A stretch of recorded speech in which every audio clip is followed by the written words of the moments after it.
This is my 2022 Toyota Tundra Limited with the TRD off-road package. Since the end of December when I bought it, it has been modified for use off-road and on overland trips. And so far this year, as of the start of June, it has gained almost 18,000 miles. The build has been completed in two phases. The first, which I did a video on in February, was done using some of the only parts that were available at the time, and it was just enough to get it out onto the trails.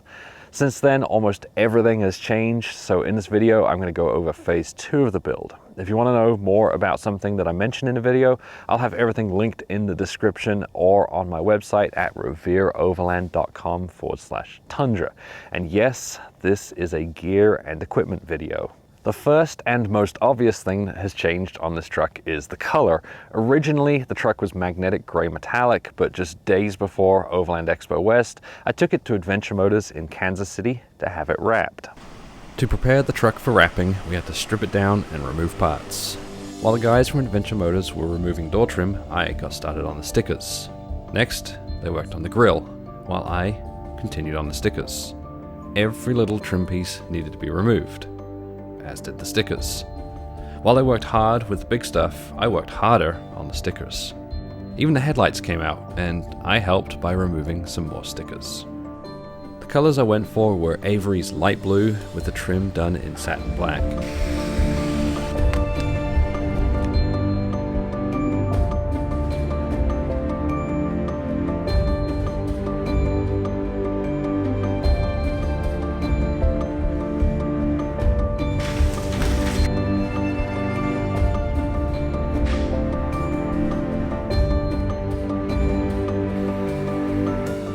Adventure Motors work on any off-road vehicle, but they are particularly well known for their 2022 Tundras. This one was the third one that they had wrapped.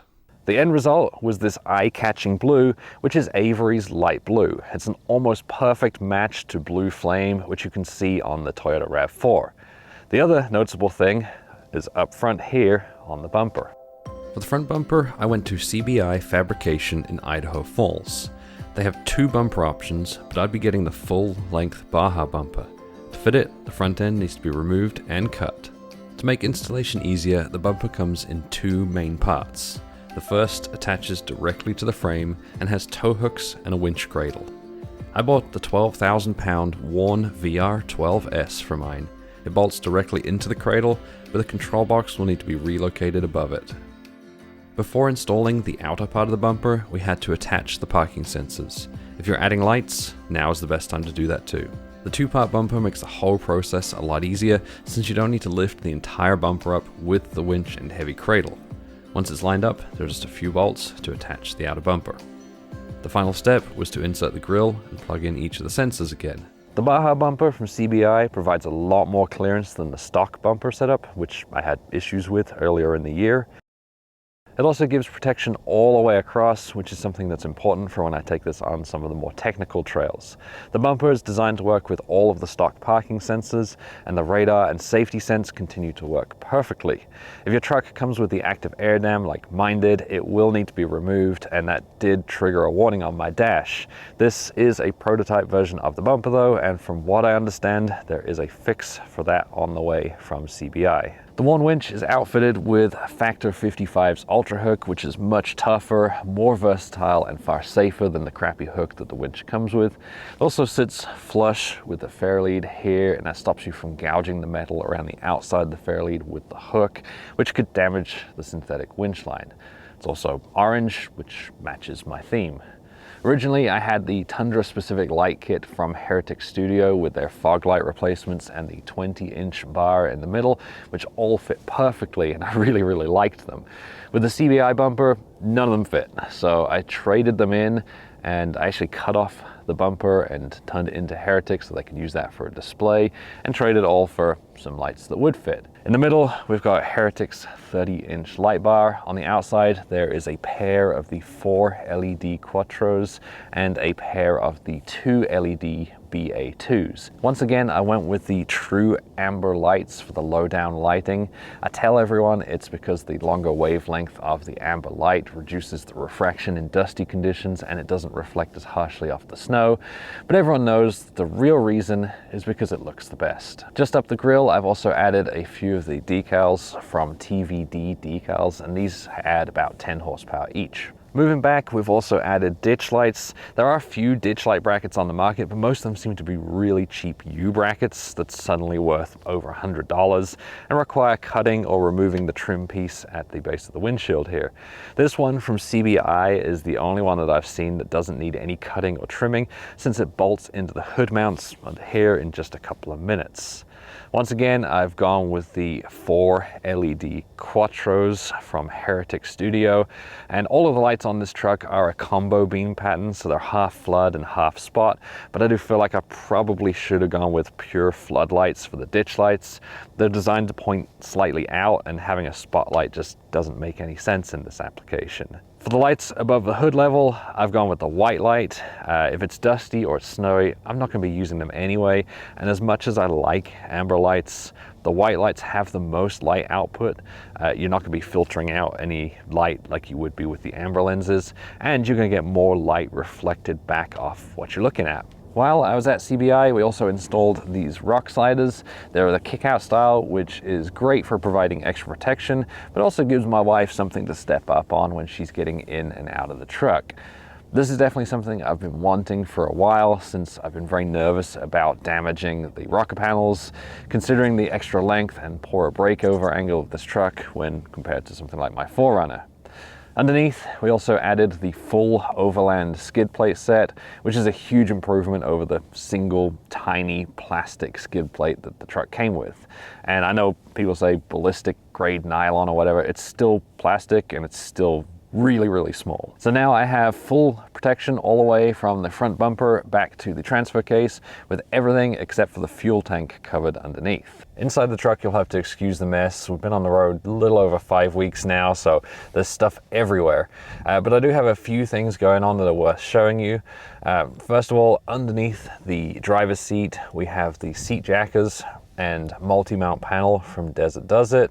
The seat jackers allow me to lift the entire seat up higher, which gives me a more truck-like driving position and really helps when driving off-road, because it allows me to see over the hood a little bit better. The panel also gives me a place to mount both my fire extinguishers as well as a magnetic panel that I put my multi-tool on. I also have several things for communications up here.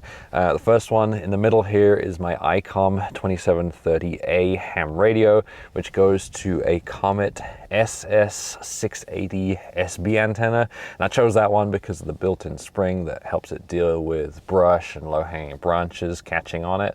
The microphone here in the middle is held in place with a steely magnetic phone mount, which attaches to the wall there.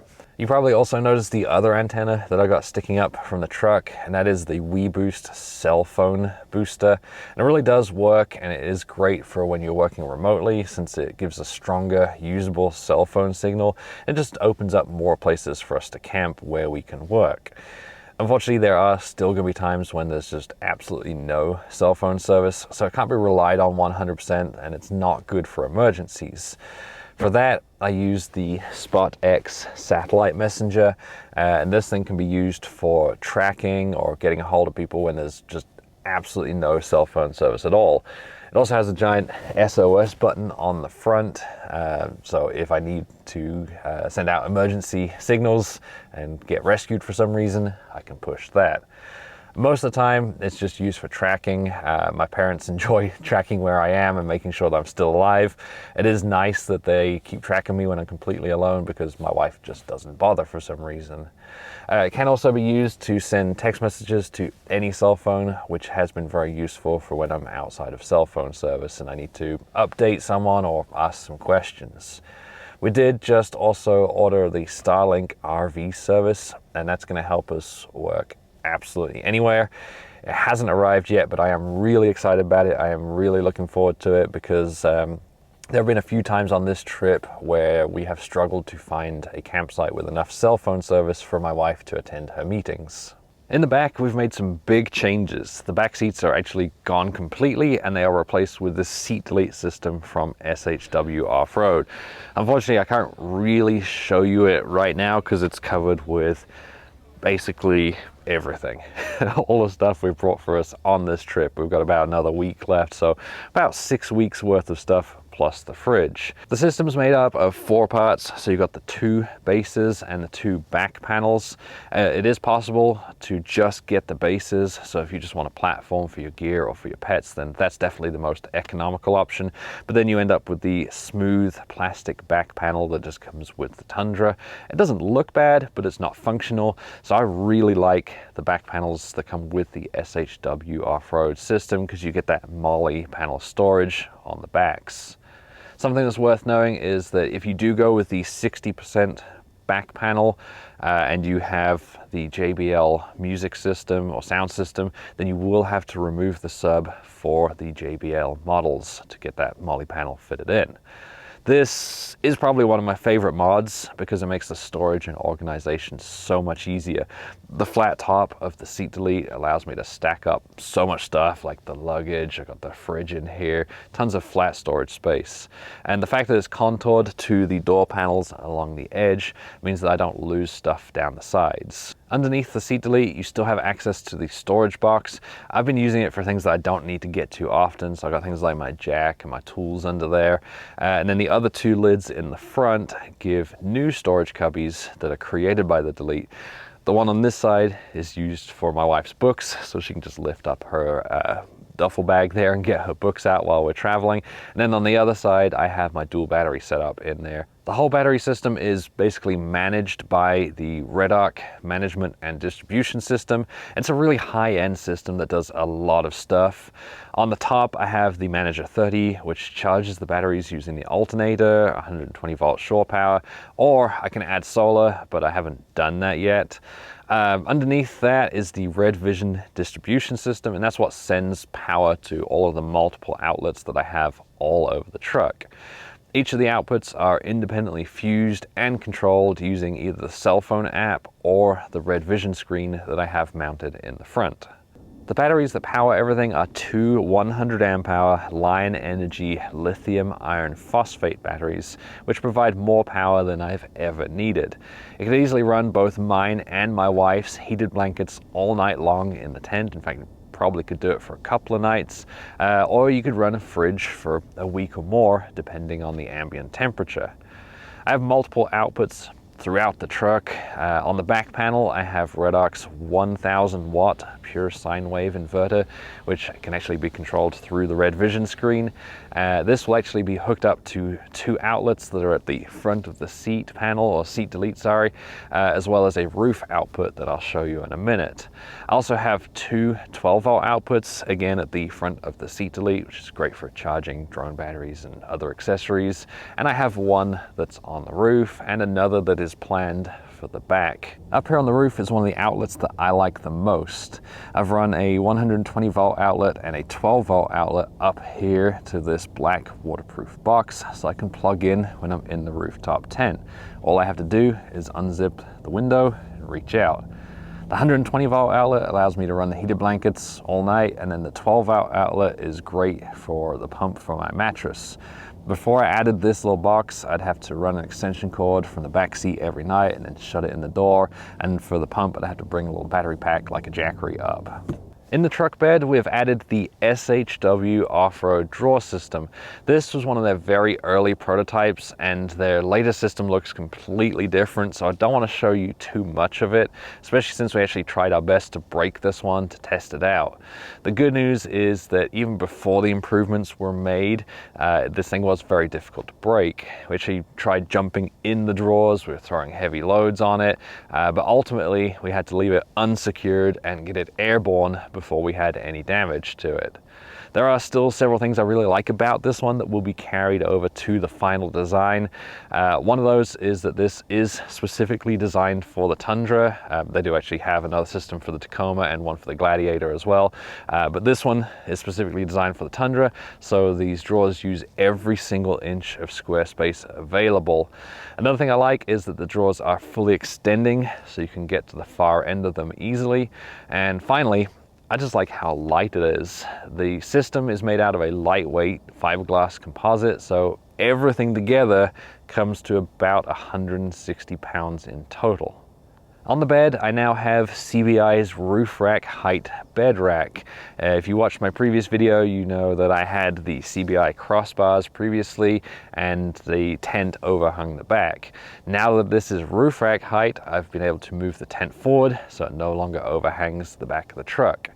It is worth mentioning that the bed rack is exactly the height of the roof rack. So if you are going to do the same thing that I've done, move that tent forward and you have a roof rack on the front, you will still need to raise the tent up a little bit to allow for a little bit of flex and play in the bed. I did that by flipping over the front and the back crossbars on the bed rack system, but I've seen other people use special tent mounts and it raises about an inch. The bed rack has multiple points for attaching accessories down the side, so you can add things like rotor packs or traction boards. I will probably move my traction boards down here to this side at some point so they're easy to get to, but I do like that I can just reach in and grab my stuff through the gaps on the side there. Another thing that I like is that at the base of this, along where the track is in the bed, it has little hoops that are the perfect size for ratchet straps, so I can strap things like my water and my propane in on the far side so they're not rolling around while I'm driving. On the top is the iCamper rooftop tent. I did do a separate video on that and the new inflatable mattresses that they have, so I'll just put a link to that in the description rather than go over everything again. The only thing that has changed since I did that video is the mounting. The second generation mounting system from iCamper won't actually work with these CBI crossbars, so you'll want to get the first generation mounts. I did let CBI know about that problem since their bars are only just a little bit too thick, so hopefully that's something they change in their future models. One of the more subtle yet effective changes that I've made is to the suspension. The Westcott Designs lift that I had on there previously was a quick and an easy fix to fit larger tires, but it's best suited to light off-road use or for street use. For long distance off-road use or for overland use on rough roads or for anything that requires a decent amount of flex, you'll need a full suspension replacement. For that, I went with the Adventure Motors lift, and it is a great option. Alright, so the wrap is done and I am a huge fan. It is really bright, especially out here in the sunlight. We've brought the truck up to the main shop here at Adventure Motors now, where we're going to do a lift. So we just finished up installing, I guess what we have dubbed our Adventure Motors combo lift. What we have on the back here, since Rob's got a pretty heavy load, we needed to have a coil in the back that would adequately support the weight, still wheel well, and get the lift height that we want it to get. So what we have on the back here is a set of Dobinson's coils. Paired with that is the Dobinson MRR adjustable shocks. And then we've got our designed and in-house fabricated sway bar drop brackets so that we can get the sway bar kind of positioned back to where it needs to be, so the alignment on that's nice and healthy. Dobinson's panhard bar in the rear, as well as probably can or can't see, but some extended brake lines that we manufactured for the rear, so that way at full droop we're not tugging on brake lines. Kind of similar to the rear, the front, you know, many months ago and even still currently, there is nothing that's readily available that's on the market for an actual true proper suspension lift kit. So what we've got here is this is a Fox Performance 2.0 coilover. We've got some misalignment spacers that we had made for these so that it meets within the lower control arm with the correct spacing and sizing that we needed, and then top hats that mate for the Tundra. So the one thing that is the same is the bolt pattern at the top is the same as the earlier generation Tundras, the second generation, as well as 200 series Land Cruisers. And then we've got a set of Pro Comp tubular upper control arms, and yeah, so we're, I think, about ready to get this thing on the ground. We're going to get sway bar connected here, put the wheels back on it, and triple check to make sure we have everything dialed where it needs to and the height is where we want it. Once it was done, the only other thing was to go get an alignment. I particularly like the Dobinson shocks that I have in the rear. For rough roads, I just move them to their softest setting and then I crank them back up again when I get to pavement. That's really nice when you don't feel like airing down. Now we're going to move on to a few of the things that haven't changed since the last video, and the first is the wheel and tire setup. The wheels are Method race wheels 705s with bead grip technology. The bead grip reduces your chance of losing the bead at low tire pressures. And I've actually been asked exactly how low you can go, but there isn't really a set limit. It just means that you are less likely to lose the bead than you would be if you had regular wheels. Having watched how much the tire shops struggle to put the tires on these bead grip wheels, I'm actually pretty comfortable with how well they'll hold. These particular wheels are 18 inches with a positive 18 offset. If you want to get some of your own, the link that I put in the description will actually get you 20% off any of the Method race wheels. On the wheels, I have 35-inch Toyo open country ATIIIs. I chose these because, well, they're actually the only tires that were available at the time, but I've been really happy with them. They seem to perform really well in the snow. They've been quiet, they balance well, and so far, with about 15,000 miles on them, they seem to wear really well. On top of the truck, we have the Prinsu roof rack, and I've actually had people ask how that works with the panoramic sunroof, whether it gets in the way or not, and it does not. This is actually the truck that CBI borrowed to make sure that it fit.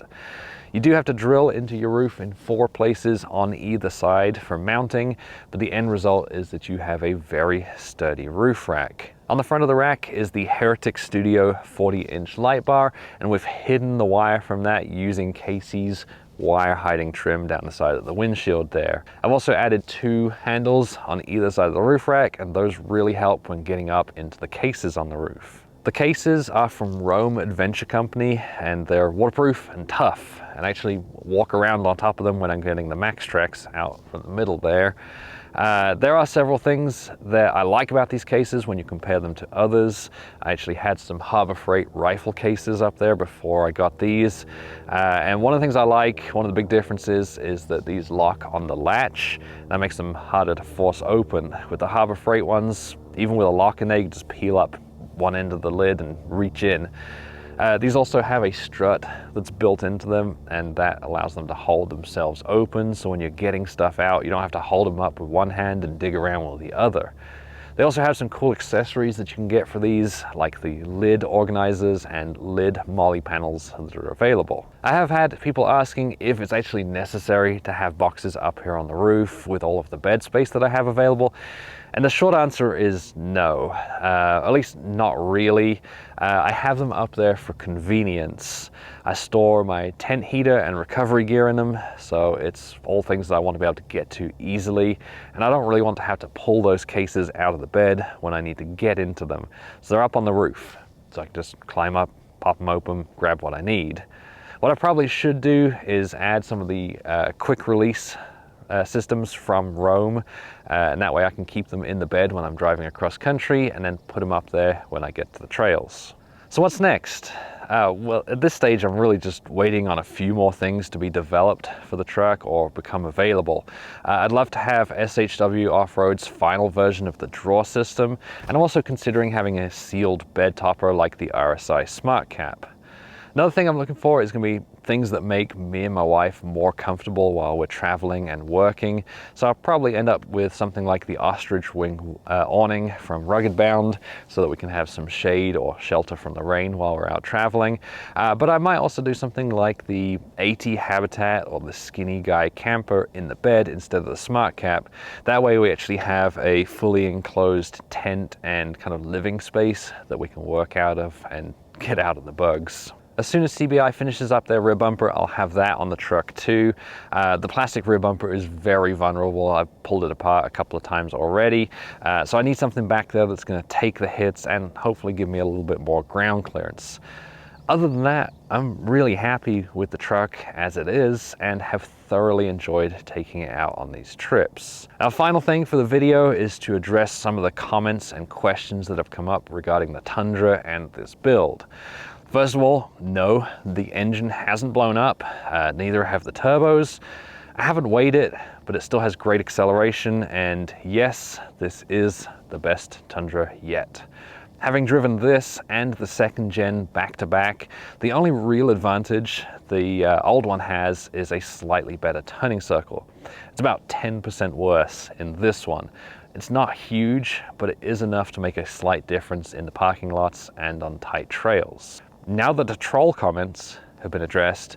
The only real question I get is about gas mileage. It comes up again and again. The new Tundras do have really good gas mileage for a truck. Stock, after breaking it in, I was getting in the upper teens to low 20s per gallon. Adding the boxes to the roof gave me a small hit of maybe 1 to 2 miles per gallon, although I didn't have them up there for very long before I put on the lift and the big wide tires. And I think those are what have given me the biggest hit to my fuel consumption. Now, it does really vary depending on the speed that I'm going. With mixed city and highway driving yesterday, when I drove from downtown Seattle to Olympia, I got about 16 miles per gallon, which is actually pretty good. If I'm sitting at 75 on the highway for long distances, that tends to drop. The faster I'm going, the worse it gets, and I go down to around 14 to 15 miles per gallon. Off-road, it also varies depending on the trail, but on the current trip that I'm on, where I went from central California to central Washington on dirt roads and light trails, where I was able to do around 20 to 30 miles an hour, I averaged about 14 miles per gallon. If you've made it this far in the video, consider subscribing to the channel. Only about 14% of my viewers are subscribed, and I'd love to make it to 100,000 subs. As a bonus, you'll get to see the videos of the Tundra in action. If you haven't seen my latest trip video yet, make sure you go check it out, and I'll put a link to it, like a little square coming up like right here. Thanks for watching.